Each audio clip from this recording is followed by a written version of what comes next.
makes more than 70% of Americans believe they will be better off financially in 2016.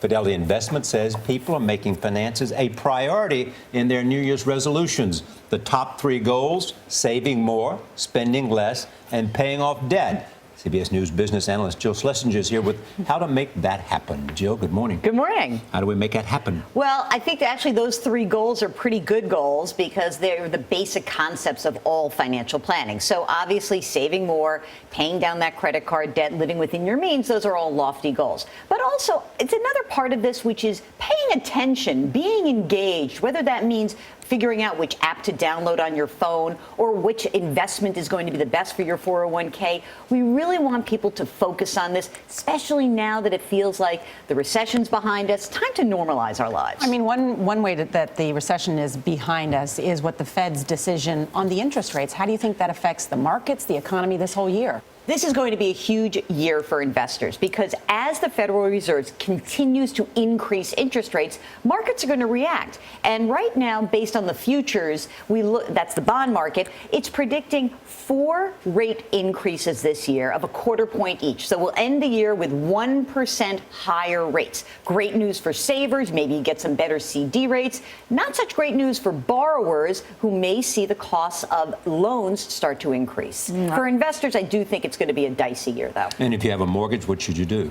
Well, if you have a mortgage, you should be psyched because you have a nice 30-year fixed rate mortgage. That's terrific. If you have an adjustable rate mortgage, this is key because as those rates start to move higher, your costs are going to increase. But here's the thing. Rates are still really low. Now may be a very good time to convert that adjustable rate mortgage into a fixed rate. And why not make your life easier and do that? No complaining if your mortgage rate goes from 4 to 4.5%. We really want people to understand what the next 30 years of payments will look like. I had never thought an adjustable rate mortgage was ever a good idea. You know, when I was trying to buy my first house, I was just freaked out by an adjustable rate mortgage. Here's when it's a good idea. When interest rates are really low and you know you're going to leave within 5 or 7 years, fantastic, right?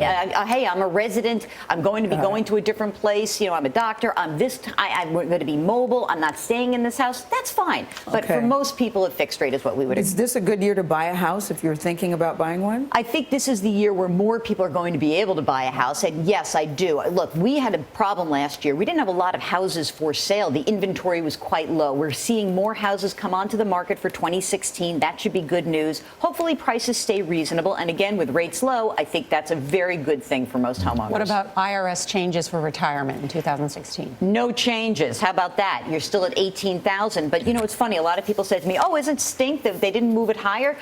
Very few people are putting $18,000 a year away. If you can, try to put that retirement account up by a percentage or 2. Put the account on auto rebalance. Make this automatic. Stop thinking it, and make sure that you don't let your emotions get away from you. Jill Schlesinger, thank you.